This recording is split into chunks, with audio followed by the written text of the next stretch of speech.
समुद्र मंथन व कुर्मावतार.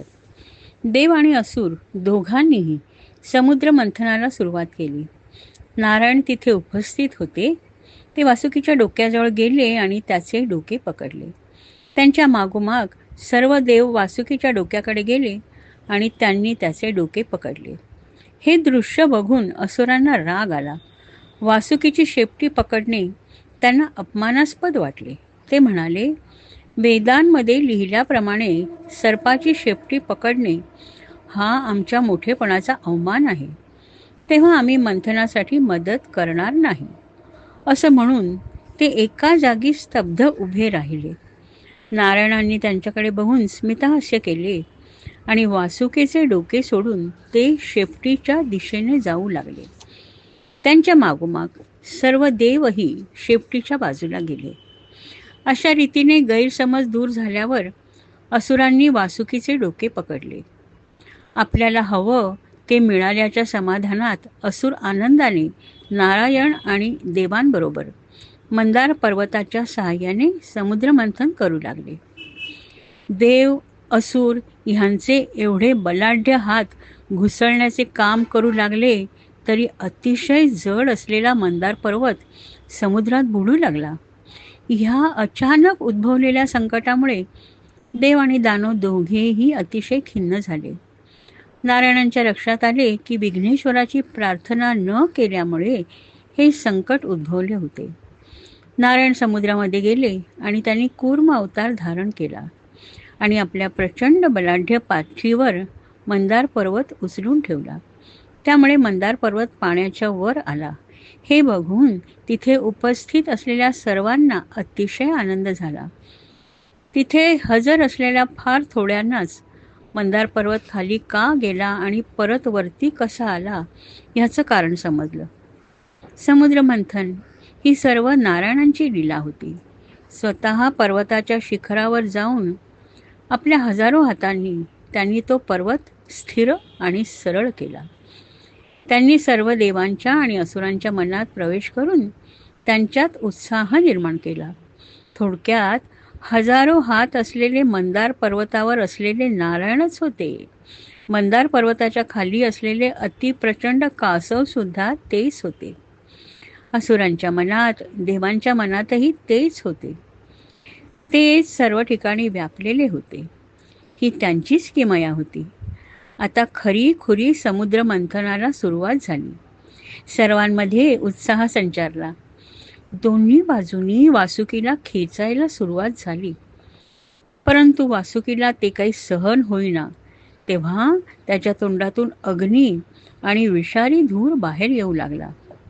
असुर डोक्याच्या बाजूला असल्यामुळे त्यांना त्याचा खूप त्रास होऊ लागला. परंतु ती बाजू त्यांनी स्वेच्छेने निवडल्यामुळे त्यांना त्याबद्दल तक्रार करता आली नाही. हे सर्व बघून नारायणांना त्यांची दया आली. त्यांनी पर्जन्य राजाला विनंती करून पाऊस पाडला. त्यामुळे वातावरण शांत झाले. समुद्रमंथन चालूच होते, परंतु अमृताचा कुठेही मागमूस नव्हता. तेव्हा देव दानव निराश होऊ नयेत म्हणून नारायणांनी त्यांच्या बरोबरीने समुद्रमंथनात भाग घेतला. पर्जन्य मेघाप्रमाणे ते काळसर दिसत होते.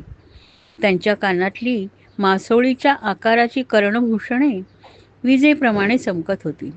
घुसळण्याच्या क्रियेमुळे त्यांच्या केसांच्या बटा कपाळावर येत होत्या आणि ते त्या डोके हलवून मागे करत होते. त्यांच्या गळ्यातील फुलांची माला मंथनामुळे खालीवर होत होती, ज्यामध्ये सर्व विश्व सामावले असते. त्यांचे कर आता फक्त मंथन करीत होते आणि ते इतके तेजस्वी दिसत होते की सर्वांचे डोळे त्यांच्या तेजाने दिपून गेले. मंथनामुळे अनेक औषधी वनस्पतींमधले रस समुद्राच्या पाण्यात मिसळू लागले, परंतु अमृत काही बाहेर येत नव्हते. देव आणि असुरांना नैराश्य येऊ नये म्हणून स्वतः नारायण मंथन करतच होते. समुद्रातील मासे, मोठमोठे देवमासे निर्दयपणे इकडे तिकडे फेकले जात होते, तरी मंथन चालूच होते. काळकूट अर्थात हलाहल. समुद्र मंथन चालू असताना अचानक सर्वांना समुद्राच्या पृष्ठभागावर काहीतरी दिसू लागले. ते काय आहे हे बघायच्या आधीच ते सर्व गुदमरू लागले. ते अत्यंत भयानक हलाहल होते. नारायणांनी देवांना त्याबद्दल कल्पना दिली होती, पण ते विष इतके भयानक होते की कुणालाच त्याची कल्पना सुद्धा करता आली नाही. ते आजूबाजूला पसरू लागले. त्याच्या जहरीपणाची क्षमता इतकी भयानक होती की सर्व वातावरण अतिशय दूषित होऊ लागले. देव आणि दानव वासुकीला सोडून दूर पडू लागले. तरी सुद्धा त्याचे विषारी धूर त्याच्या मागे येतच होते. तेव्हा सर्व देव महादेवांकडे गेले आणि त्यांच्या चरणावर पडून त्यांची प्रार्थना करू लागले. हे महादेवा, तुम्ही सर्व विश्वाचे रक्षण करते आहात. आम्हाला हे विष सहन होत नाही, तेव्हा तुम्हीच आमचे ह्या विषापासून संरक्षण करा. महादेवांना त्या सर्व देव आणि दानवांची दया आली. ते आपल्या गणांना म्हणाले, देव आणि दानव ह्या समुद्रातून बाहेर आलेल्या भयानक काळकुटापासून त्यांचे रक्षण करण्यासाठी माझी प्रार्थना करीत आहेत. तेव्हा जे माझ्यावर विश्वास ठेवतात त्यांना वाचवणं हे माझं पहिलं कर्तव्य आहे. म्हणून ह्या भयभीत याचकांसाठी मी हे हलाहल प्राशन करतो आणि त्यांना ह्या विषापासून वाचवतो. शेजारी बसलेल्या पार्वतीने हसून महादेवांना मूक संमती दिली. त्यानंतर महादेवांनी ते विष आपल्या हातांच्या ओंजळीत घेतले आणि त्याचे प्राशन केले. पण ते विष गळ्यातच राहिले आणि महादेवांची मान निळी झाली. त्यांच्या गोऱ्या मानेवर निळा रत्नमणी लावल्यासारखे दिसू लागले. महादेव हे विष प्राशन करत असताना त्यातील काही थेंब जमिनीवर पडले. ते काही सर्पांनी विंचवानी चाटले आणि त्यामुळे ते विषारी झाले. काही लता वेलींवर हे विषांचे थेंब पडले आणि त्या विषारी झाल्या. त्यामुळे मधमाशा, पक्षी, प्राणी त्यांच्यापासून दूर राहू लागले. लक्ष्मीचा जन्म. महादेवांनी काळकूट प्राशन केल्यानंतर देव आणि दानवांनी वासुकीच्या सहाय्याने परत समुद्र मंथनाला सुरुवात केली. त्यानंतर समुद्रातून कामधेनू नावाची अतिशय सुंदर गाय बाहेर आली. तिच्यापासून अग्निहोत्राची सामग्री, यज्ञाकरिता पवित्र दूध व दही ऋषींना प्राप्त झाले. त्यानंतर उच्चैश्रवा नावाचा पांढरा शुभ्र घोडा बाहेर आला. तो बळीराजाने घेतला. त्यानंतर ऐरावत नावाचा हत्ती बाहेर आला. तो कैलास पर्वताप्रमाणे श्वेतवर्णाचा आणि 4 दातांचा होता. तो इंद्राने घेतला. त्यानंतर अतिशय सुंदर असा कौस्तुभ मणी बाहेर आला. तो गुलाबी रंगाचा होता. तो नारायणांनी आपल्या हृदयावर धारण केला. त्यानंतर सर्वांच्या मनोकामना पूर्ण करणारा कल्पवृक्ष म्हणजेच पारिजातक आला, तर तो देवांनी स्वर्गात नेला. त्यानंतर आभूषणे परिधान केलेल्या अतिशय सुंदर वस्त्रांनी सजलेल्या सुंदर स्त्रिया बाहेर आल्या. त्या इंद्रासाठी स्वर्गात गेल्या. त्या अप्सरा होत्या. त्यानंतर प्रकट झालेल्या लक्ष्मीने आपले सौंदर्य, औदार्य, यौवन, रंगरूप ह्यांनी सर्वांचे चित्तहरण केले. त्यामुळे देव, दैत्य, मनुष्य सर्वांनाच ती हवीहवीशी वाटू लागली. इंद्राने तिच्यासाठी आसन आणून दिले. तिच्या अभिषेकांसाठी नद्यांनी सुवर्ण कलशातून आपले पवित्र जल दिले. पृथ्वीने अभिषेकाला योग्य अशा औषधी दिल्या. गायींनी पंचगव्य दिले. वसंत ऋतूने सुवासिक फुले आणि रसाळ फळे दिली. ह्या सर्व सामग्रीने ऋषींनी तिला विधीपूर्वक अभिषेक केला. गंधर्वांनी गायन केले. अप्सरांनी नाच केला. मेघांनी वाद्यनाद केला. भगवती लक्ष्मी कमलपुष्प घेऊन सिंहासनावर विराजमान झाली. तेव्हा ब्राह्मणांनी वेदपठण केले. तिला परिधान करण्यासाठी सागराने पांढरी शुभ्र रेशमी वस्त्रे दिली. वरुणाने वैजयंती माला दिली. शिल्पकार विश्वकर्म्याने तिच्यासाठी विशिष्ट प्रकारचे दागिने बनवून तिला समर्पित केले. सरस्वतीने मोत्यांचा हार, ब्रह्मदेवाने कमळ आणि नागाने कर्णभूषणे दिली. ब्राह्मणांचे पाठ म्हणून झाल्यावर लक्ष्मी गुणसंपन्न पुरुषाच्या गळ्यात घालण्याकरिता कमलमाला घेऊन निघाली. तेव्हा तिच्या चेहऱ्यावर लज्जेचे स्मित होते. ती आजूबाजूला बघू लागली. तिला गंधर्व, यक्ष, सिद्ध, चरण, असुर, किन्नर, मनुष्य ह्यापैकी कोणीही योग्य दिसले नाही. तिथे ऋषी होते, ते तपस्वी होते, परंतु त्यांनी क्रोधाला जिंकले नव्हते. चंद्रासारखा रूपवान देव होता, परंतु त्याने लालसेला जिंकले नव्हते. इंद्रासारखा स्वर्गाचा अधिपती होता, परंतु त्याच्यामध्ये अनेक गोष्टींबद्दल अभिलाषा, आसक्ती होती. इथे उपस्थित असलेल्या प्रत्येकात काही ना काहीतरी उणीव होती. फक्त नारायणच असे होते, ते निर्गुण होते. सत्व रज तमगुणांच्या पलीकडे गेलेले होते. एखाद्या सरोवरातील जलावर वाऱ्याचा काहीही परिणाम होऊ नये तसे ते स्थितप्रज्ञ होते. त्यांना लक्ष्मीबद्दलही आसक्ती नव्हती.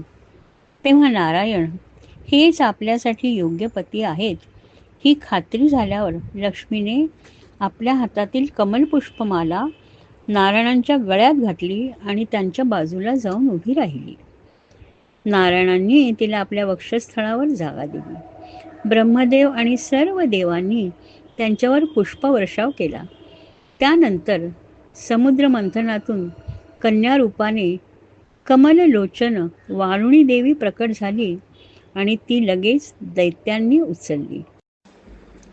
अमृताचा लाभ. समुद्र मंथन चालूच होते. अचानक समुद्रातून एक अत्यंत अलौकिक पुरुष प्रकट झाला. तो सावळ्या रंगाचा होता आणि त्याचे बाहू लांब व पुष्ट होते. त्याची छाती रुंद आणि प्रबळ होती. त्याने पितांबर नेसला होता आणि त्याच्या गळ्यात रत्नजडित सोन्याचे खूप वेगवेगळे दागिने होते. त्याच्या हातात अमृताने भरलेला सोन्याचा कलश होता. तो विष्णूचा अंशावतार धन्वंतरी होता. सर्वांची दृष्टी त्याच्यावर पडली, परंतु असुरांनी चपळाई करून धन्वंतरीच्या हातातील कलश हिसकावून घेतला आणि ते तिथून पळून गेले. या अचानक उद्भवलेल्या पेच प्रसंगामुळे देव खिन्न झाले आणि नारायणांना शरण गेले. नारायणांनी स्मितहास्य केले आणि त्यांनी देवांना अमृत मिळवून देण्याचे आश्वासन दिले. अमृताचा लोभ सुटलेल्या दैत्यांमध्ये आपापसात भांडण सुरू झाले. अमृत प्रथम कोण पिणार ह्यावर वादविवाद सुरू झाले. त्यातील काही सदाचरणी असुरांनी प्रस्ताव मांडला की समुद्र मंथन हा एक प्रकारचा यज्ञ होता आणि त्यासाठी देवांनीही तेवढेच परिश्रम घेतले आहेत, तेव्हा अमृत देवांनाही देणे आपले कर्तव्य आहे. पण त्यांच्या बोलण्याकडे कोणीच लक्ष दिलं नाही. अचानक सर्वजण स्तब्ध झाले. त्यांची नजर एका अत्यंत सुंदर व अद्भुत स्त्रीवर पडली. तिचे डोळे कमळाप्रमाणे सुंदर होते. तिची शरीरयष्टी आणि चेहरा इतका सुंदर होता की कुणाची नजर तिच्यावरून सरत नव्हती. ते सर्व असुर तिच्या भोवती जमा झाले आणि त्यांनी तिच्यावर प्रश्नांचा भडीमार सुरू केला. तू कुठून आलीस? इतकी सुंदर कशी आहेत? तू कुणाची कन्या आहेस? ते तिच्यावर इतके लुब्ध झाले होते की आपापसातली भांडणे विसरून आपल्या हातातील अमृत कलश तिच्या हातात देऊन ते म्हणाले, आम्ही कश्यपांचे वंशज असुर आहोत.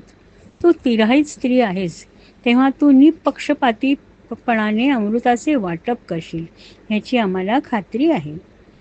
नारायणांनी देवांच्या फायद्यासाठी हे सुंदर मोहिनी रूप धारण केले होते. अत्यंत मधुर स्मित हास्य करीत मोहिनी म्हणाली, हे कश्यप पुत्र हो, तुमचा विजय असो. पण माझ्यासारख्या परक्या स्त्रीवर तुम्ही इतका विश्वास कसा ठेवत आहात? माझ्या सौंदर्यावर तुम्ही भाळला आहात आणि म्हणून माझ्यावर इतका विश्वास टाकताय.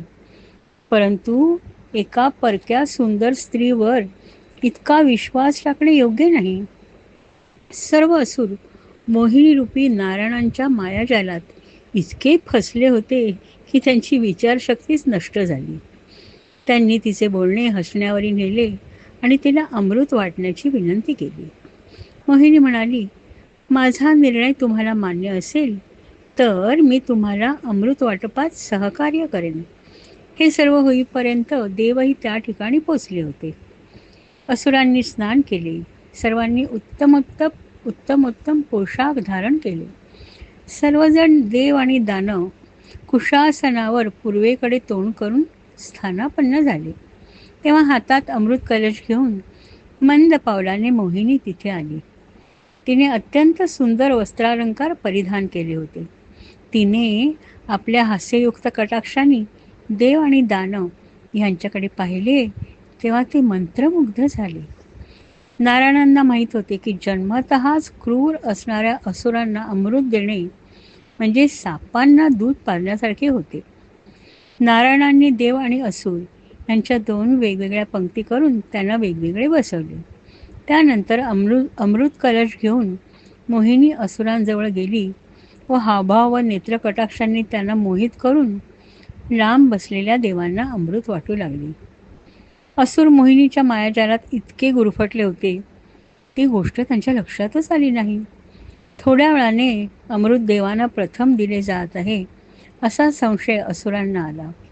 परंतु त्यांचा तिच्यावर इतका विश्वास होता की देवांनंतर अमृत ती आपल्याला पण वाटेल याची त्यांना खात्री होती. त्यांचे तिच्यावर फार प्रेम होते आणि ते प्रेमसंबंध तुटू नयेत म्हणून ते गप्प बसले होते. परंतु राहू नावाचा असुर अत्यंत सावध होता आणि त्याच्या लक्षात आलं की मोहिनी असुरांना कधीच अमृत देणार नाही. त्याने देवांचा वेश घेतला आणि सूर्य व चंद्राच्या मध्ये जाऊन बसला. अमृतासाठी त्याने हात पुढे केले आणि मिळालेले अमृत पटकन पिऊन टाकले. परंतु त्याच क्षणी सूर्य आणि चंद्र यांनी त्याचे बिंग फोडले. अमृत पितानाच नारायणांनी आपल्या चक्राने त्याचे मस्तक उडवले. अमृताचा संसर्ग न झाल्यामुळे त्याचे धड खाली पडले, परंतु मस्तक अमर झाले. ब्रह्मदेवांनी त्याला ग्रह बनवले. तोच राहू पौर्णिमेला आणि अमावस्येला वैरभावाने बदला घेण्यासाठी चंद्र आणि सूर्यावर आक्रमण करतो. सर्व देवांना अमृत वाटल्यानंतर नारायणाने आपल्या मोहिनी रूपाचा त्याग करून खरे रूप धारण केले. समुद्र मंथन ही घटना सखोल विचार करण्यासारखी आहे. देव आणि दैत्य दोघांनीही एकाच वेळी एकाच ठिकाणी अमृत मिळवण्यासाठी अत्यंत मेहनत केली. दोघांनी मंदार पर्वत उचलून आणला. दोघांनी वासुकीचा दोरीसारखा उपयोग करून खूप कष्ट केले. खरं तर देवांपेक्षाही दैत्यांनी जास्त मेहनत केली, कारण ते बलवान होते. परंतु अमृत फक्त देवांनाच मिळाले, कारण त्यांनी भगवंतांना संपूर्णपणे शरण जाऊन त्यांच्या चरणकमलांचा आश्रय घेतला होता. मनुष्य जेव्हा एखादे महत्त्वाचे कार्य करावयास निघतो तेव्हा परमेश्वर चरणी शरणागती पत्करून त्याचा आशीर्वाद घेणे फार महत्त्वाचे असते. तसे न केल्यास त्याचे प्रयत्न व्यर्थ जातात. ते म्हणजे जणू झाडांच्या फांद्यांना पाणी घालण्यासारखे होते. परंतु परमेश्वराला शरण जाऊन त्याच्या आशीर्वादाने जेव्हा कार्य केले जाते तेव्हा त्याचे फळ नक्कीच मिळते. जसे झाडाच्या मुळाला पाणी घातल्याने त्याचे खोड फांद्या सर्वांना पाणी मिळते. परमेश्वराला संपूर्ण शरण जाणे ही सर्वात मोठी शक्ती आहे. देवदैत्य युद्ध. नारायणांना त्यांच्या नैसर्गिक स्वरूपात पाहून सर्व दैत्यांना आपल्यावर कोणते संकट आले आहे याची कल्पना आली. काही विचार करण्यापूर्वीच नारायण त्यांच्या नजरेतून अदृश्य झाले. त्यांनी रागारागाने आपली शस्त्रे उचलली आणि ते देवांच्या अंगावर धावून गेले.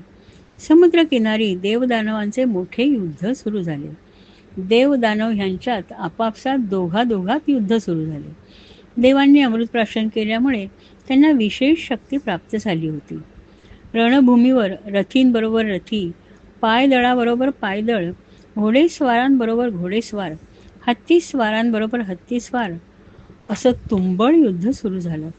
दोन्हीकडचे मोठमोठे योद्धे एकमेकांशी युद्ध करू लागले. परंतु सर्वात नेत्रदीपक युद्ध इंद्र आणि बळी यांच्यामधले होते. दोघेही आपापल्या परीने बलाढ्य होते. अमृत प्राशनामुळे इंद्रामध्ये जास्त शक्ती आली होती, तर बळी मायावी युद्धात तरबेज होता. इंद्राच्या बाणांच्या वर्षावाचा बळीवर कोणताच परिणाम होत नव्हता. बळीच्या मायावी कौशल्यामुळे आकाशातून देवांवर अग्नी, दगड, भाले ह्यांचा वर्षाव होत होता. त्यांचा सामना कसा करायचा हे देवांना समजत नव्हतं. आपल्या भक्तांसाठी नारायण स्वतः तिथे प्रकट झाले. नारायणांच्या आगमनानेच बळीची माया निष्प्रभ झाली. नारायणांच्या फक्त विचाराने सुद्धा मायेचा अंत होतो. इथे तर नारायण प्रत्यक्षच उपस्थित असल्यावर मायेचा काय टिकाव लागणार? ज्याप्रमाणे झोपेतून जाग आल्यावर स्वप्नसृष्टी नष्ट होते, त्याचप्रमाणे नारायणांच्या अस्तित्वाने सर्व माया नष्ट झाली. परंतु बळीने आपले धैर्य खचू दिले नाही. आपल्या सर्व शस्त्रांसकट त्याने नारायणांवर हल्ला केला. बळीच्या एका सूर सरदाराने कालनेमीने नारायणांच्या अंगावर त्रिशूळ फेकला, तेव्हा नारायणांनी तोच त्रिशूळ हातात पकडला आणि त्याच्यावरच फेकून त्याचा वध केला. माली सुमाली या 2 बलाढ्य दैत्यांचा नारायणांनी आपल्या सुदर्शन चक्राने वध केला. इंद्राने बळीला द्वंद्व युद्धासाठी आवाहन केले आणि तो म्हणाला, हे मूर्खा, तू एखाद्या जादूगाराप्रमाणे मायावी युद्ध करण्याचा प्रयत्न केलास, पण ते किती निष्फळ होते ते तुला आता कळलं असेलच. मी आता माझ्या वज्राने तुझ्या डोक्याचे 1000 तुकडे करणार आहे, तेव्हा स्वतःच्या मृत्यूला तयार राहा. बळी म्हणाला, जे लोक कालशक्तीच्या प्रेरणेने आपल्या कर्मानुसार युद्ध करतात त्या सर्वांनाच जय पराजय, यश अपयश किंवा मृत्यू क्रमाने प्राप्त होतो. म्हणून ज्ञानी लोक जगाला काळाच्या अधीन समजून विजय मिळाल्यावर आनंदोत्सव करीत नाहीत किंवा पराजयाने खचून जात नाहीत. हे तुम्हाला दिसत नाही, म्हणून तुमच्या मर्मभेदी शब्दांचा आमच्यावर काहीच परिणाम होत नाही. बळीचे हे बोल ऐकून इंद्राला खूप राग आला. ते बोल खरे होते, त्यामुळे ते तर त्याला जास्तच झोंबलं. त्याने रागारागाने आपलं वज्र बळीच्या अंगावर फेकलं. त्या हल्ल्याने बळी जमिनीवर पडला. त्याचे इतर सरदार तिथे आले आणि बळीला दूर घेऊन गेले.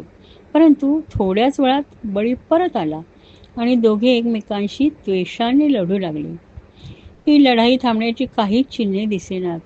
तेव्हा बळीचा बलाढ्य सरदार नमुची बळीच्या बाजूने लढायला सिद्ध झाला. त्याने इंद्रावर बाणांचा वर्षाव सुरू केला. ही लढाई सुद्धा बराच काळ चालू राहिली. इंद्राने नमुचीच्या बऱ्याच सहकाऱ्यांना यमसदनास पाठवले आणि युद्धाची तीव्रता चालू राहिली. इंद्राने नमुचीच्या बऱ्याच सहकाऱ्यांना यमसदनास पाठवले. युद्धाची तीव्रता वाढू लागली तेव्हा इंद्राने आपले वज्र नमुचीवर जोरात फेकले, पण त्याच्या शरीराला साधे खरचटले सुद्धा नाही. ज्या वज्राने वृत्रासुराचे तुकडे तुकडे केले होते त्याचा नमुचीवर काहीच परिणाम झाला नाही. याचे इंद्राला मोठे आश्चर्य वाटले.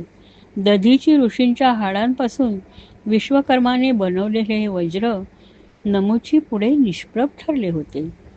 त्याला काहीच सुचेना. तेवढ्यात आकाशवाणी झाली की ब्रह्मदेवाने त्याला म्हणजेच नमुचीला असा वर दिला आहे की दानव वाळलेल्या किंवा ओल्या वस्तूंनी मरू शकत नाहीत, तेव्हा ह्याला मारण्यासाठी दुसरा उपाय शोधून काढ.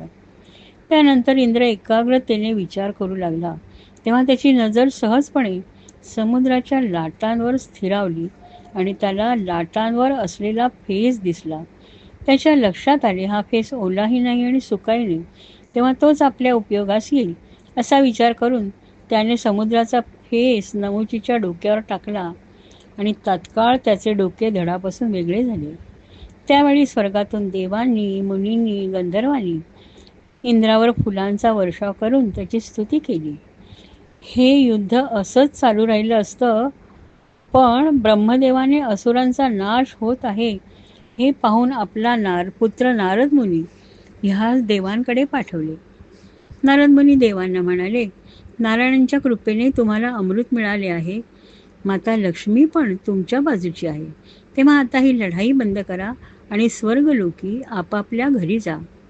नारदांची आज्ञा त्यांनी मान्य केली. असुरांनाही दुसरा कोणताच पर्याय नव्हता. वज्राने बेशुद्ध झालेल्या बळीला घेऊन काही दैत्य शुक्राचार्याकडे गेले आणि त्यांनी संजीवनी विद्येने बळीला शुद्धीवर आणले. बलवान बळी. इंद्राने बळीची सारी संपत्ती आणि वैभव लुटून नेले होते. बळी अतिशय सत्शील आणि उदार मनाचा असल्यामुळे स्वतःच्या झालेल्या लज्जास्पद पराभवापेक्षा भृगुवंशाचा झालेला अपमान त्याच्या मनाला टोचत होता. तो आपले गुरु शुक्राचार्य यांच्याकडे गेला आणि त्यांच्यापुढे पूर्णपणे शरणागती पत्करून तो म्हणाला, तुम्ही माझे गुरु आहात, तुम्हीच माझे रक्षणकर्ते आहात, तुम्ही जे सांगाल ते करायला मी तयार आहे. मला माहीत आहे कोणाचाही गुरु आपल्या अडचणीत असलेल्या शिष्याला अंतर देणार नाही. त्याचप्रमाणे तुम्ही मला मदत करा. शुक्राचार्यांना बळीच्या मनातली सुप्त इच्छा माहीत होती. बळीला स्वर्गलोक जिंकायचा होता. बळीचा स्वर्गाचा राजा म्हणून राज्याभिषेक होईल ह्या हेतूने त्याला तेल लावून महाभिषेक नावाचे स्नान घातले आणि त्याला विश्वजित नावाचा यज्ञ करण्यास सांगितला. त्याप्रमाणे मोठा यज्ञ करण्यास सुरुवात झाली. अग्नीला आवाहन करून त्यामध्ये पवित्र हवीस टाकला. अनेक काळ मंत्र म्हटले गेले आणि शेवटी त्या यज्ञातून एक सोन्याचा रथ बाहेर आला. त्या रथाचे घोडे इंद्राच्या रथाच्या घोड्यांसारखे होते आणि त्याच्या निशाणावर सिंहाचे चित्र होते. त्या रथामध्ये सोन्याचे नक्षीकाम केलेले धनुष्य होते आणि त्याबरोबर कधीही न संपणाऱ्या बाणांचा भाता होता. दिव्य कवच होते. तो रथ बाहेर आल्यावर तिथे ब्रह्मदेव आले आणि त्यांनी कधीही न सुकणाऱ्या फुलांची माला बळीला दिली. शुक्राचार्यांनी बळीला शंख दिला. बळीने तिथे उपस्थित असलेल्या सगळ्यांना प्रदक्षिणा घातली. बळीच्या पाठीशी लागलेले ग्रहण सुटायची वेळ आली होती. तो आता पूर्ववत झाला होता. ह्या यज्ञामुळे तो अधिकच बलवान वैभवशाली दिसत होता. त्याच्या चेहऱ्यावर तेज आले होते. बळीने मोठे सैन्य जमा केले आणि इंद्राच्या नगरीकडे जाण्यास निघाला. बळी त्या सोन्याच्या रथात बसला होता. त्याने दिव्य कवच धारण केले होते. त्याच्या हातात सोन्याचे नक्षीकाम केलेले धनुष्य होते. त्याच्या खांद्याला कधीही न संपणाऱ्या बाणांचा भाता होता. त्याच्या बळकट बाहूंमध्ये सोन्यांची कंगणे चकाकत होती. त्याच्या कानात पाचूची कर्णभूषणे चमकत होती. तो अग्निदेवासारखा दैदिप्यमान दिसत होता आणि त्याच्याबरोबर असलेल्या त्याच्या बलसंपन्न सेनेमुळे सारे अंतरिक्ष कंपायमान झाले.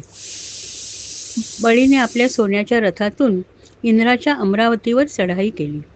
अमरावती नगरी आपल्या सौंदर्यामुळे प्रसिद्ध होती. ही स्वर्गातील अतिशय मनोहारी जागा होती. जे जे काही सुंदर अस्तित्वात होते ते इथे होते आणि त्यामुळे इथे राहणाऱ्या स्वर्गातील देवांना अतिशय आनंद मिळत असे. इथे अनेक बाग बगीचे होते ज्यांच्यामध्ये सुंदर सुवासिक फुलांनी बहरलेली झाडे, झुडुपे, लता, वेली होत्या. रसाळ फळांची झाडे होती. या सर्व झाडांभोवती भुंग्यांचे, पक्ष्यांचे मधुर गायन ऐकू येत असे. ह्या नगरीच्या भोवती पाण्याने भरलेला मोठा खंदक होता ज्यामुळे नगरीचे रक्षण होत होते. नगरीतील घरे, त्यांचे दरवाजे, खिडक्या सोन्या चांदीने मढवलेले होते. विश्वकर्म्याने स्वतः मेहनत करून या सुंदर नगरीची रचना केली होती.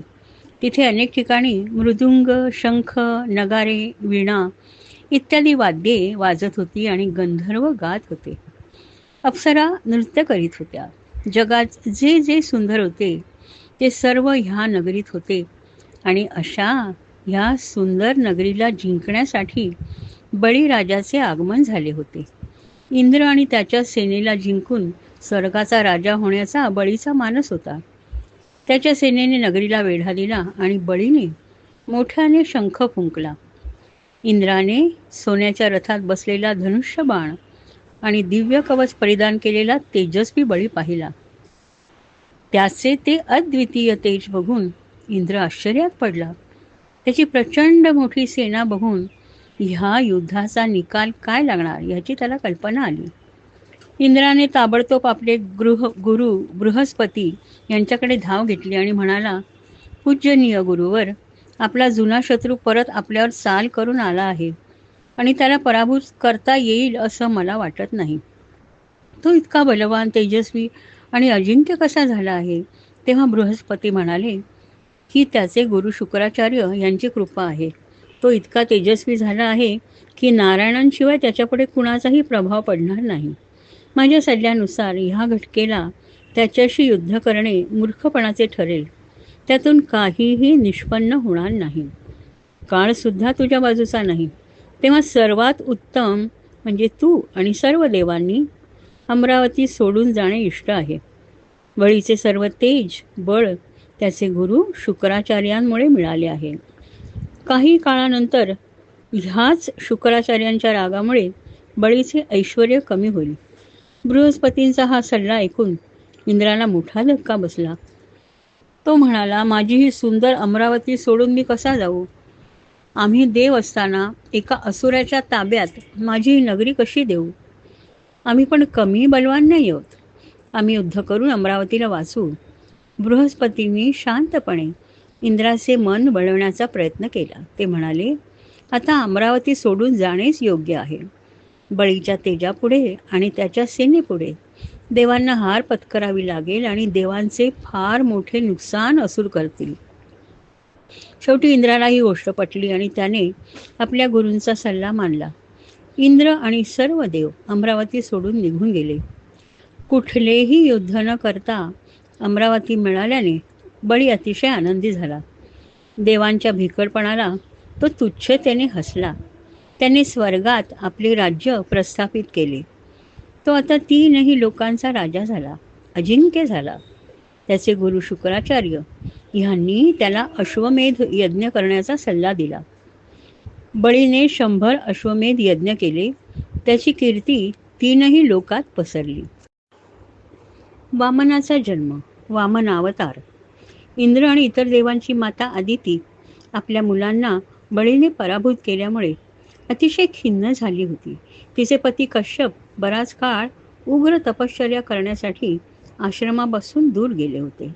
त्यांची तपश्चर्या पूर्ण झाल्यावर ते आश्रमात परत आले.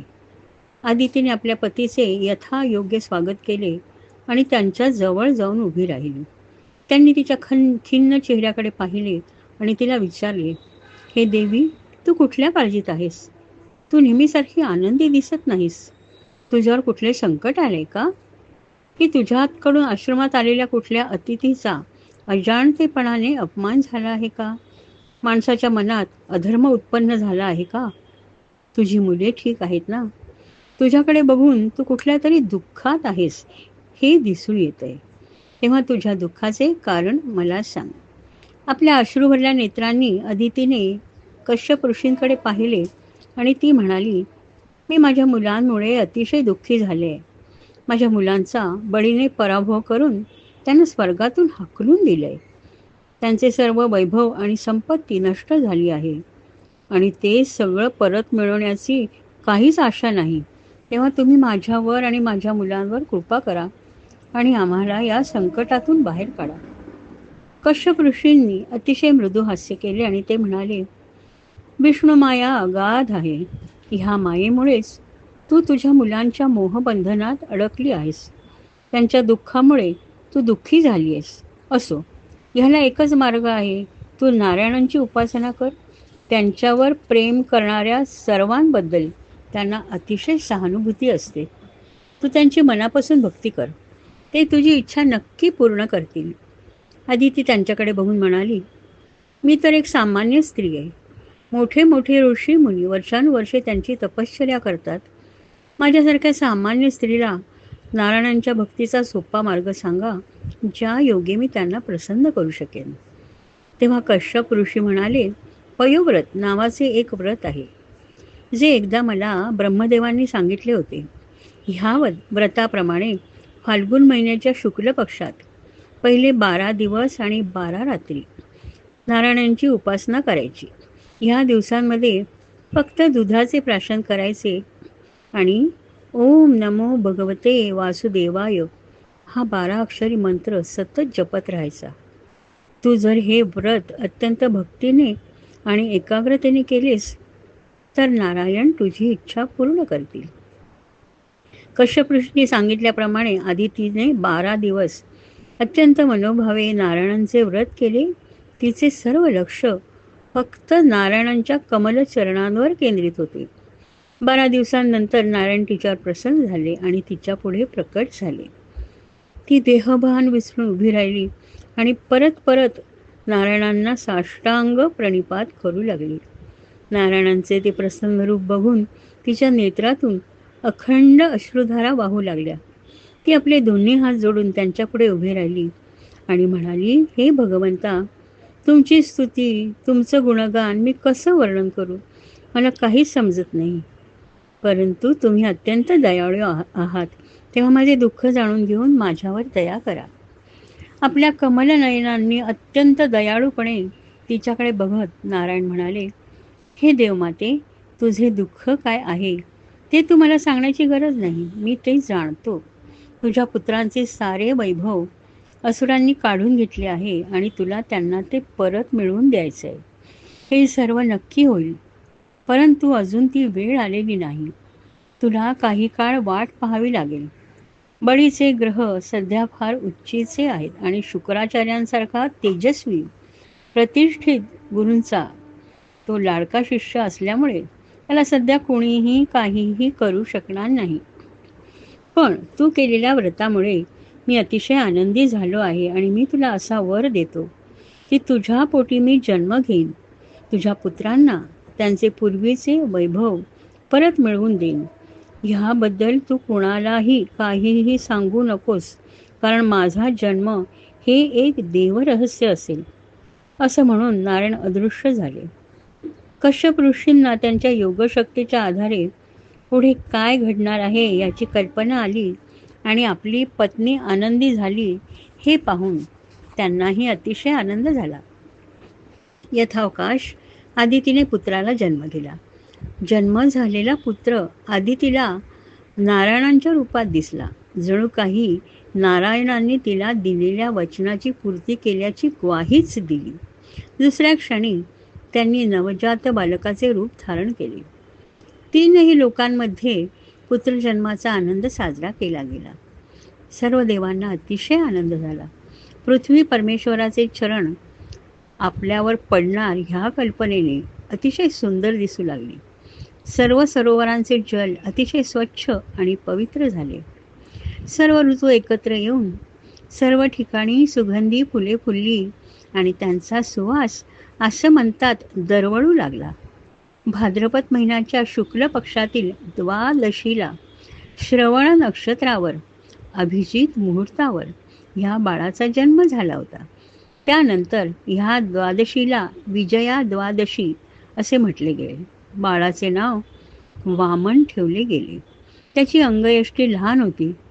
हळूहळू वामन मोठा होऊ लागला आणि त्याची मुंज अर्थात उपनयन करण्याची वेळ येऊन ठेपली. त्याप्रमाणे त्याचा उपनयन विधी केला गेला. सूर्याने स्वतः त्याला गायत्री मंत्र शिकवला. देवांचे गुरु बृहस्पती ह्यांनी त्याला जानवे दिली. कश्यपांनी त्याला मेखला दिली.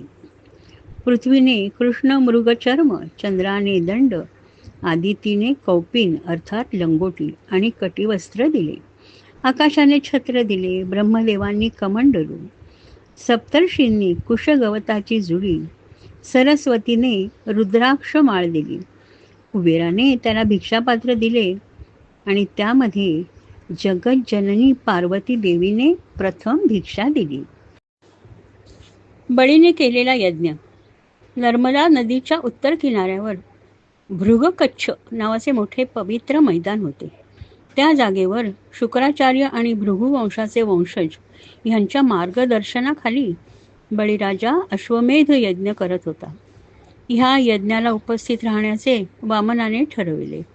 यज्ञविधी चालू असताना अचानक कुठून तरी तेजोमय प्रकाश दिसू लागला आणि ते तेज त्यांच्याच दिशेने येत होते. जणू काही उगवता सूर्यच त्यांच्या दिशेने येत होता. त्यांनी सर्वांनी थपकून त्या दिशेकडे पाहिले तेव्हा एक छोटासा बटू हातात कमंडलू आणि छत्री घेऊन यज्ञाच्या दिशेने येत होता. त्याच्याकडे बघून सूर्याने लहानगे रूप घेऊन स्वतः यज्ञ बघायला आला आहे का असं वाटत होतं, किंवा अग्नी स्वतः आशीर्वाद द्यावयास आला आहे का असा भास होत होता, किंवा ब्रह्मदेवांचा पुत्र सनत कुमार यज्ञशाला पवित्र करण्यासाठी आला आहे का असा देखील संभ्रम लोकांच्या मनात उत्पन्न होत होता. इतका तो तेजस्वी होता. वामनाने यज्ञशालेत प्रवेश केला. त्याच्या गळ्यात मेखला आणि यज्ञोपवीत म्हणजे जानवे होते. हातात कमंडलू आणि छत्री घेऊन तो तिथे उभा राहिल्यावर तिथे उपस्थित असलेल्या सर्वांनी उभं राहून अत्यंत आदराने त्याचं स्वागत केलं. बळीराजा स्वतः त्याच्याजवळ गेला आणि त्याला उत्तम आसन बसण्यासाठी दिलं. त्याचे छोटेसे पाय त्यांनी स्वतः धुतले आणि ते पाणी आपल्या मस्तकावर ठेवले. त्यानंतर बळी म्हणाला, हे ईश्वरा, तू कोण आहेस मला माहीत नाही, परंतु ह्या यज्ञशाळेत मला आशीर्वाद देण्यासाठी तू आला आहेस असं दिसतंय.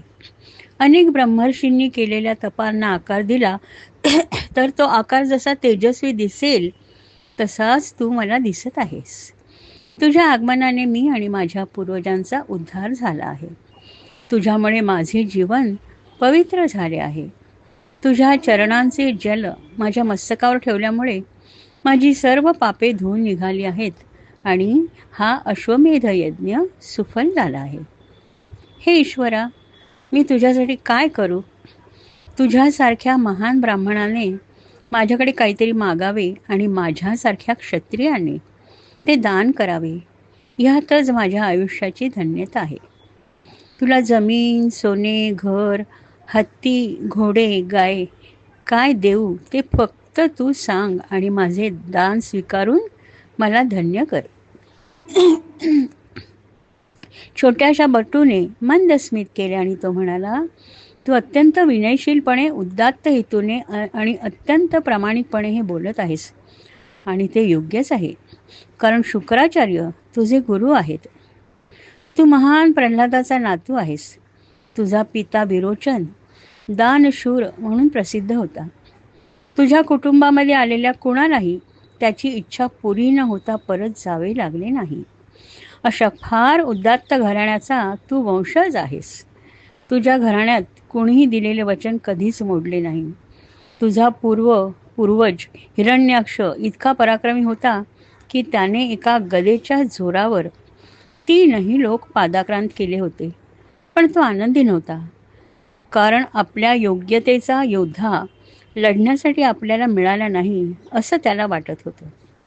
वराह अवतारातल्या नारायणांशी त्याचे युद्ध झाले आणि त्यामध्ये नारायणाने त्याचा वध केला. परंतु हिरण्याक्षाच्या शूरपणाने नारायण भारावून गेले होते. हिरण्याक्षाला नारायणांनी मारल्यामुळे त्याचा भाऊ हिरण्यकश्यपू अतिशय क्रोधित झाला होता आणि आपला त्रिशूळ घेऊन त्यांनी वैकुंठात जाऊन नारायणांवर हल्ला केला होता. तो नारायणांचा इतका द्वेष करत होता की पृथ्वीवरील नारायणांची सर्व देवालये त्याने तोडून टाकली आणि नारायण भक्तांना यमसदनास पाठवले. तो नारायणांचा दिवस रात्र असा द्वेष करत राहिला की शेवटी नारायणांनी नरसिंह अवतार घेऊन त्याचा वध केला आणि त्याला नारायण चरणी मुक्ती मिळाली. प्रेमापोटी नाही, परंतु द्वेषापोटी त्याच्या मनात सतत नारायणांचे विचार येत राहिले, म्हणून त्याला मुक्ती मिळाली. तुझा पिता विरोचन फार मोठा दानशूर होता. त्याने कधीही कोणीही मागितलेली भिक्षा नाकारली नाही. एकदा ब्राह्मणांचा वेश घेऊन देव त्याच्याकडे आले आणि त्यांनी त्याच्याकडे त्याच्या जीवनाची भिक्षा मागितली. विरोचनला हे देव आहेत हे माहिती असून सुद्धा त्याने आपले वचन पूर्ण केले. अशा उदात्त घराण्याचा तू वंशज आहेस, तेव्हा तुझ्याकडे मी नक्की वर मागणार आहे असं म्हणून वामनाने बळीकडे बघून स्मितहास्य केले आणि हात जोडून बळीला सांगितले, माझ्या पावलांमध्ये राहील तेवढी 3 पावले जमीन मला दे. वामनाचे हे बोल ऐकून बळी आश्चर्यचकित झाला. त्याला काय बोलावं काही सुचेना. नंतर तो वामनाला म्हणाला, तू अजून लहान बालक आहेस. थोड्या वेळापूर्वी तू एखाद्या थोर विद्वानासारखे भाष्य केले आहेस, परंतु तुझी वर्तणूक लहान बालकांसारखीच आहे.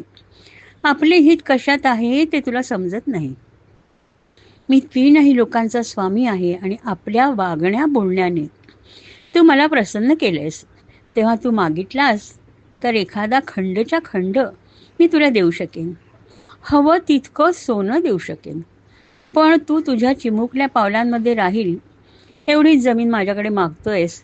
अजूनही तुझ्या मागणीचा फेरविचार कर. मी तुला खूप काही देऊ शकतो, ज्यामुळे तुझे पुढचे सारे आयुष्य आनंदात जाऊ शकेल. बळीचे बोल ऐकून वामन म्हणाला, तुझे बोल आणि तुझ्या दानशूरतेचे मी कौतुक करतो, परंतु ज्या मनुष्याचे 3 पावले जमिनीने समाधान झाले नाही तर त्याचे संपूर्ण खंड देऊन सुद्धा समाधान होणारच नाही.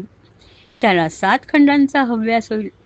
जोपर्यंत मनुष्याला स्वतःच्या अभिलाषेवर, हव्यासावर ताबा मिळवता येत नाही तोपर्यंत तो कधीच आनंदी आणि समाधानी होणार नाही. त्यामुळे जो मनुष्य आपल्याला मिळालेल्या गोष्टींबद्दल संतुष्ट आणि समाधानी असतो तोच खरा आनंदी राहू शकतो. आपल्याकडे जे नाही त्याची अभिलाषा जो मनुष्य सतत करत राहतो तो नेहमीच असमाधानी राहतो आणि तेच त्याच्या दुःखाचं कारण असतं. त्यामुळे तू जरी कितीही मोठा सम्राट असलास तरी मला फक्त माझ्या 3 पावलात राहील एवढी जमीन हवी आहे आणि मी त्यातच समाधानी असेल. बळीने पुन्हा स्मितहास्य केले आणि तो म्हणाला, तुझी जर हीच इच्छा असेल तर तुझ्या 3 चिमुकल्या पावलांमध्ये राहील इतकी जमीन मी तुला देण्याचे मान्य करतो. असं म्हणून बळीने जलपात्र घेतले आणि त्यातले काही जल त्याच्या हातावर सोडून बळी म्हणाला, तुला हवी असलेली तुझ्या 3 पावलांइतकी जमीन मी तुला देतोय. शुक्राचार्यांचा बळीला उपदेश. बळीने वामनाला हे वचन दिल्यानंतर शुक्राचार्यांनी त्याला थांबवलं. बळीने प्रश्नार्थक मुद्रेने त्यांच्याकडे पाहिलं. असुरांचे गुरु शुक्राचार्य हे अतिशय सुज्ञ आणि चतुर होते. ते इंद्राचे गुरु बृहस्पती त्यांच्यापेक्षाही थोडे वरचढ होते. त्यांचे असुरांवर अतिशय प्रेम होते आणि बळी हा तर त्यांचा अतिशय लाडका शिष्य होता. त्याची फसवणूक होऊ नये असे त्यांना मनापासून वाटत होतं. अतिशय प्रेमाने बळीकडे बघत ते म्हणाले, हे राजा, तुला कल्पना नाही तू किती मोठी चूक करतोयस. हा लहानगा गोड बटू जो तुला लहानसा बालक वाटत आहे तो तसा नसून प्रत्यक्ष नारायण आहेत. देवांना मदत करण्यासाठी त्यांनी कश्यप ऋषी आणि आदितीच्या पोटी वामन म्हणून जन्म घेतलाय. तू मनाने अतिशय सरळ आहेस. तू ह्या बालकाला अविचाराने जे वचन दिले आहेस ते साधे सुधे नसून त्यामुळे तुझा आणि सर्व असुर कुळाचा सत्यानाश होणार आहे. तुझ्यावर फार मोठा अन्याय करण्याचे रचले जात आहे. त्याला तू बळी पडू नकोस अशी माझी इच्छा आहे. हा जो वामनरूपी नारायण तुझ्यासमोर उभा आहे तो तुला तुझी संपत्ती, तुझं वैभव, तुझं सामर्थ्य सगळ्यांपासून वंचित करणार आहे. तुझं सर्वस्व तो देवांना मिळवून देणार आहे. तू मूर्ख आहेस. तुझ्याजवळ असलेले सर्व दिल्यावर तू कुठे राहशील? तुला स्वतःला उभे राहायलाही जागा राहणार नाही. आपल्या चिमुकल्या पावलांमध्ये राहील एवढीच जमीन त्यांनी मागितली आहे. परंतु हा नारायण आपल्या एका पावलाने संपूर्ण पृथ्वी व्यापून टाकेल, दुसऱ्या पावलाने संपूर्ण देवलोक व्यापून टाकेल आणि मग तिसरे पाऊल ठेवायला त्याला जागा नसेल. त्यामुळे तुझी प्रतिज्ञा मोडली जाईल आणि तू नरकात जाशील. शुक्राचार्य पुढे म्हणाले, एकदा दिलेले वचन परत घेणे तुला अवघड वाटतंय.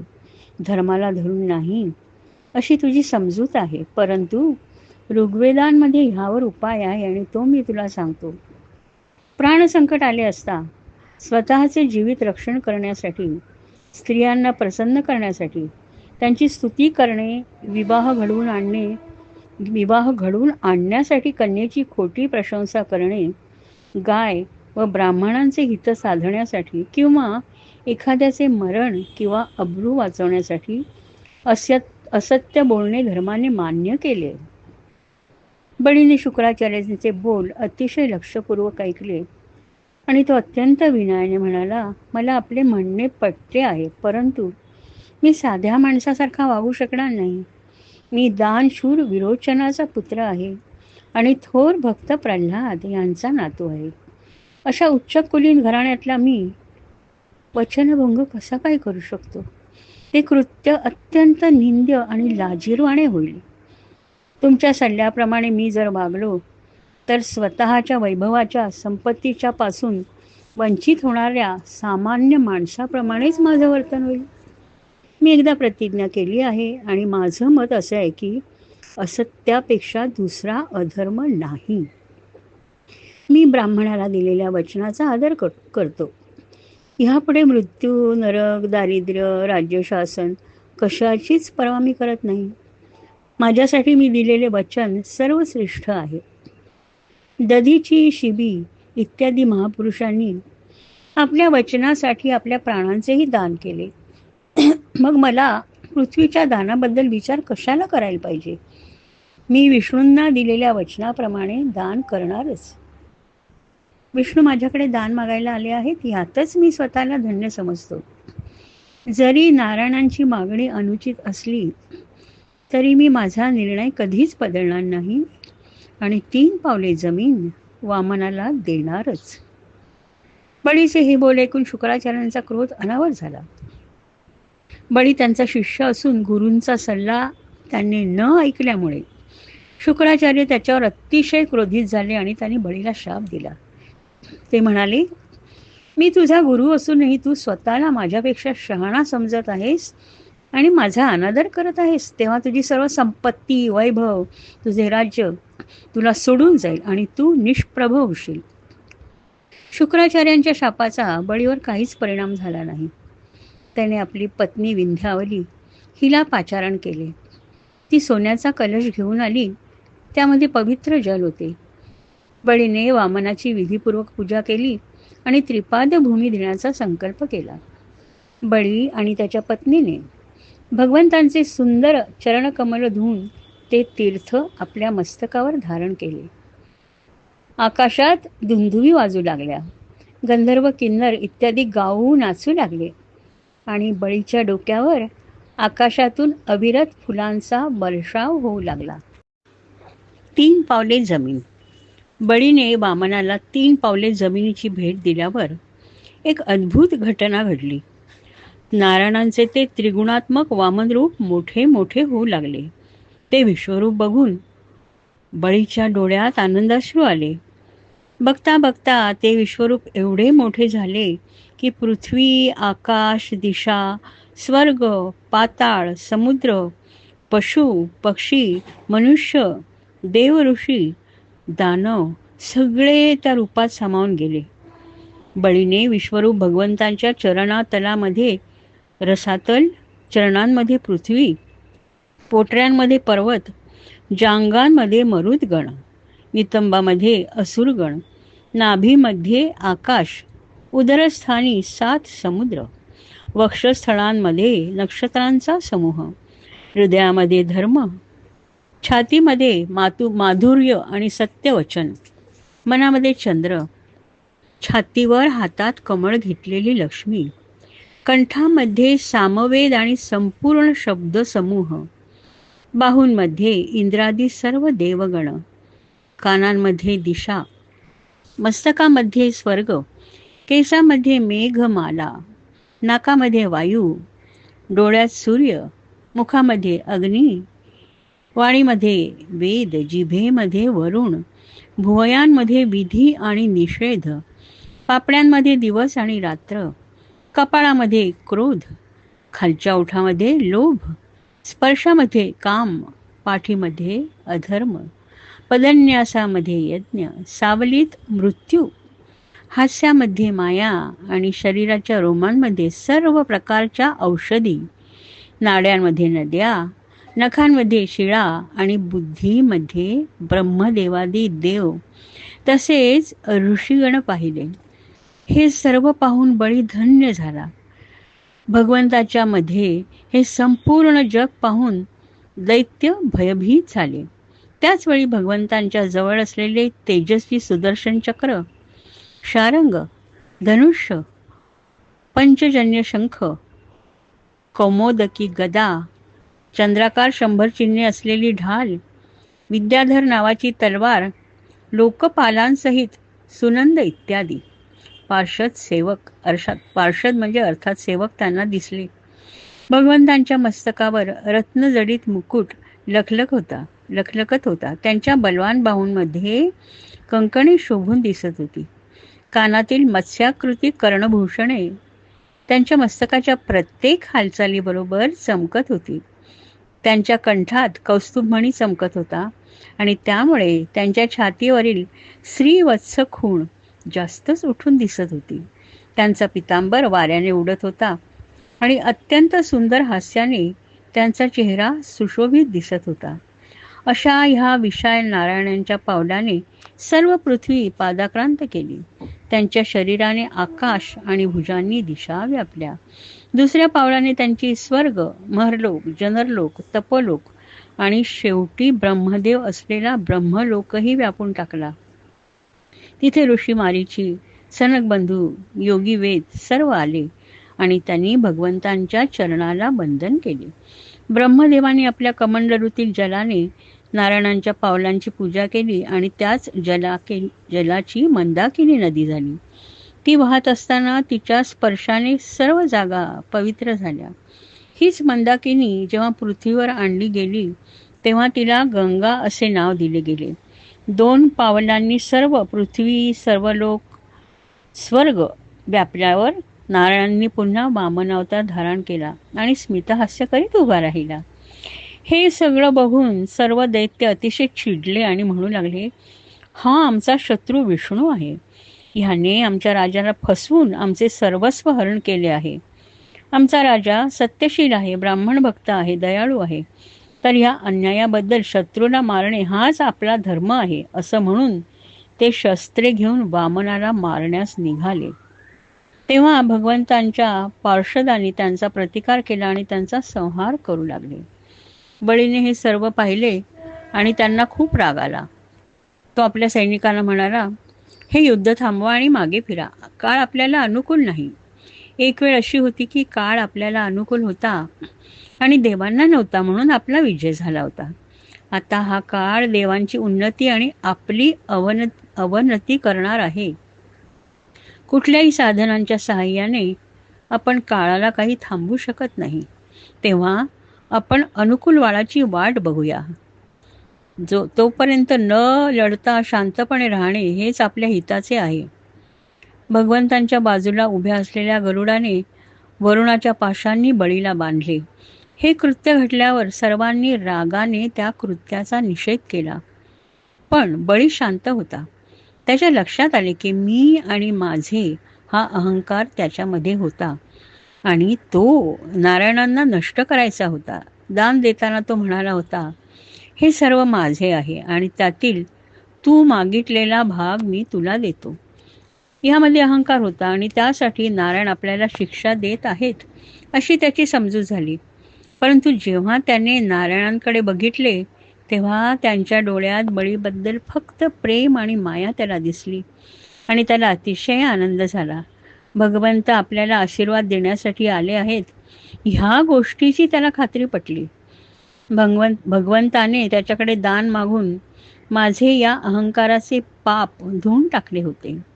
भगवंतांना जगाला हेच दाखवून द्यायचं होतं की केवळ शरणागतीने मनुष्याचा अहंकार नष्ट होतो.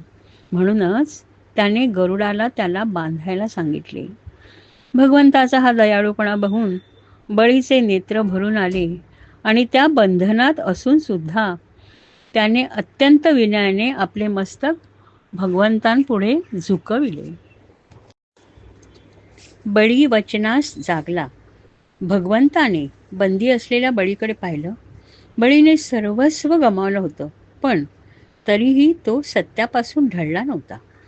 नारायण बळीला म्हणाले, तू असुरांचा राजा आहेस आणि मला 3 पावले जमीन देण्याचे कबूल केले होतेस.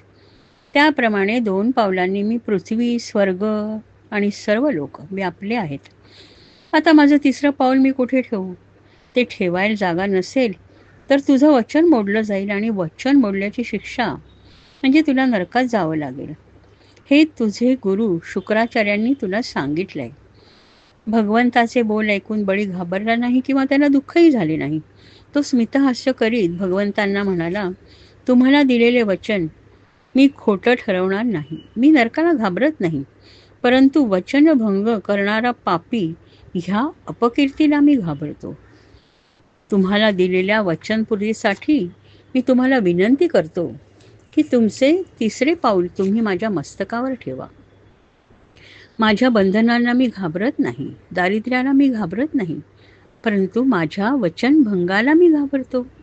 ज्याप्रमाणे आपल्या जवळच्या व्यक्तीकडून म्हणजेच माता, पिता, भाऊ, हितचिंतक वगैरे दिली गेलेली शिक्षा म्हणजे एक प्रकारचं वरदान असतं. त्याप्रमाणे माझ्या अहंकारी आणि उद्धट स्वभावामुळे तुम्ही मला दिलेली शिक्षा सर्व जगाला शिक्षा वाटत असली तरी मी त्याला वरदानच समजतो. ह्यामुळे मी अंतर्मुख होऊन सुज्ञ झालो आहे. तुम्ही असुरांचे शत्रू नसून मित्र आहात. हे भगवंता, माझे आजोबा प्रल्हाद यांच्यावर तुम्ही अपरंपार प्रेम केलेत. आपल्या भक्तांमध्ये त्यांना श्रेष्ठ मानलं गेलंय. त्यांचे वडील हिरण्यकश्यपू याने त्यांना अनेक प्रकारे दुःख दिलं, पण त्यांनी तुमच्यावर निष्ठा ठेवली. त्यांनी विचार केला की हे शरीर घेऊन काय करायचं आहे. एक ना एक दिवस ती आपली साथ सोडणारच आहे. धनसंपत्ती, घर, पत्नी ह्या सगळ्यांचा मोह कशाला, असा विचार करून माझे आजोबा तुमच्या चरणकमलांना शरण गेले. मला देखील दैवाने बळजबरीने राजलक्ष्मीपासून बाजूला सारून आपल्याजवळ आणले. मी अतिशय सुदैवी आहे. बळी असे बोलत असतानाच भगवंतांचा प्रिय भक्त प्रल्हाद तिथे हजर झाला. आपल्या आजोबांना बघून बळीला अतिशय आनंद झाला. त्याला आपल्या आजोबांच्या पायावर डोकं ठेवायचं होतं, परंतु वरुण पाशामुळे ते शक्य झालं नव्हतं. त्याने आपल्या डोळ्यातील अश्रूंनी त्यांची पूजा केली. प्रल्हाद सरळ वामनाजवळ गेला. त्याने भगवंतांच्या चरणाची आपल्या अश्रूंनी पूजा केली. तिथे ब्रह्मदेव आले आणि त्यांनी नारायणांना विनंती केली की विद्याबलीला म्हणजेच बळीच्या पत्नीला आता जास्त मानसिक दुःख देऊ नका. कृपया बळीची बंधनातून मुक्तता करा आणि त्याच्याजवळ असलेले सर्व त्याने तुम्हाला अर्पण केले आणि तो आता फक्त तुमचाच विचार करतोय. तो तुमची मनापासून भक्ती करतोय. त्याने केवळ गवत आणि पाण्याने तुमची पूजा केली तरी तुम्ही त्याच्यावर प्रसन्न होता. तेव्हा आता बळीवर तुम्ही प्रसन्न व्हा. तेव्हा नारायण म्हणाले, एखाद्या माणसाचा सर्वनाश करायचा असेल तर मी त्याला संपत्ती, वैभव, सत्ता सर्व देतो. मग तो मनुष्य ह्यामध्ये इतका गुंतून जातो की स्वतःचं खरंखुरं अस्तित्वच विसरून जातो. ह्या मायेतून त्याला बाहेर काढायचं असेल तर मी त्याचं सर्व हरण करतो, त्याचे दोषसुद्धा हरण करतो आणि मग तो एकदा का त्यातून बाहेर आला की माझ्या भक्ताला मी जवळ करतो. त्यानंतर कुणीही त्याचा नाश करू शकत नाही. बळीने कधीही सत्याचा मार्ग सोडला नाही. त्याने मायेला जिंकून घेतलं. त्याने खूप दुःख भोगले. त्याची संपत्ती, वैभव, सत्ता हे सर्व नष्ट झाले. त्याला वरुण पाशाने बांधलेला बघून त्याचे शत्रू त्याला हसतायत. त्याच्या सैनिकांनी त्याला पूर्णपणे सोडून दिले. त्याच्या गुरूंनी त्याला शाप दिलाय. तरीसुद्धा धर्माच्या मार्गाने जाण्याची त्याची जिद्द वाखाणण्यासारखी आहे. मी त्याला शब्दांच्या जाळ्यात फसवलं. त्यांच्या गुरूंनी त्यातून बाहेर पडण्याचा वेदाला अनुसरून असलेला मार्ग सुचवला, पण तो असत्याचा मार्ग त्याने स्वीकारला नाही. पण आता देवांनाही हेवा वाटेल अशा स्थितीला तो पोचलाय. मी त्याला असं वरदान देतो की सावर्णी मन्वंतरामध्ये तो इंद्र असेल आणि तोपर्यंत तो सुतलमध्ये वास्तव्य करेल. असं ब्रह्मदेवांना सांगून नारायण बळीला म्हणाले, हे बळीराजा, तुम्हाला अत्यंत प्रिय असलेल्या सुतलमध्ये वास्तव्य कर. मी तिथे सतत तुझ्याबरोबर द्वारपाल म्हणून राहून तुझं रक्षण करेन. हळूहळू तुझ्या सर्व असुरी वृत्ती नष्ट होतील आणि सावर्णी मन्वंतरामध्ये तू महान इंद्र होशील. नारायणांचे हे बोल ऐकून बळीचा कंठ दाटून आला. त्याच्या डोळ्यातून अश्रू वाहू लागले. त्याच्या तोंडातून शब्द बाहेर पडत नव्हता. थोड्या वेळाने त्यानं स्वतःला सावरलं आणि नारायणांना म्हणाला, हे भगवंता, तुम्ही माझ्याकडे आलात, माझ्याकडे दान मागितलं. मी स्वतःमध्ये इतका दंग होतो की तुम्हाला मी नीटपणे नमस्कारही केला नाही. मी तुमच्या पुढे नतमस्तक होण्याचा थोडासा प्रयत्न केला, पण त्या थोड्याशा नम्रतेची तुम्ही दखल घेतलीत आणि या अहंकारी बळीला आपले चरणकमल माझ्या मस्तकावर ठेवून मला धन्य केलेत. याहून जास्त तुमची कृपा काय होऊ शकते. त्यानंतर बळीला वरुण पाशातून मुक्त केलं गेलं. त्याने विष्णू, रुद्र, ब्रह्मदेवांना प्रदक्षिणा घातली आणि तो सुतल लोकामध्ये प्रवेश करता झाला. त्यानंतर प्रल्हाद विष्णूंना म्हणाला, हे परमेश्वरा, स्वर्गात वास्तव्य करणारे देव तुमचा आशीर्वाद मिळण्यासाठी तुमच्या चरणांवर लोटांगण घालतात. मी आणि माझा नातू बळी, आम्ही दोघेही देव नसून असुर आहोत. आम्ही देवांपेक्षा खालच्या दर्जाचे आहोत, पण तुम्ही आमच्यावर अत्यंत प्रेम करता. आम्ही देवांपेक्षाही जास्त सुदैवी आहोत. माझ्या या नातवावर तुम्ही एवढी कृपा केलीत, त्याला इंद्र बनण्याचा आशीर्वाद दिलात. तुमचे आभार मी कसे मानू? ज्यावेळेस बळी स्वतःच्या ऐश्वर्याने गर्विष्ठ झाला होतात, तेव्हा तुम्ही स्वतः येऊन त्याचे गर्वहरण केलेत आणि त्याला आशीर्वाद दिलात आणि सुतल लोकात त्याचे रक्षण करण्याचे वचन त्याला दिलेत. आम्ही काय पुण्य केलं होतं म्हणून हे थोर भाग्य आम्हाला लाभले. वामनाने स्मितहास्य केले आणि तो प्रल्हादाला म्हणाला, हे प्रल्हादा, तू पण सुतल लोकात जाऊन तुझ्या नातवाबरोबर वास्तव्य कर. मी माझी गदा घेऊन नेहमीच तुमच्या घराच्या भव्य दरवाजापाशी उभा राहून तुमचं रक्षण करीन. प्रल्हादाने सर्व देवी देवतांना वंदन करून सुतल लोकात प्रवेश केला. त्यानंतर भगवंतांच्या आज्ञेनुसार शुक्राचार्यांनी बळीने आरंभ केलेल्या यज्ञाची सांगता केली.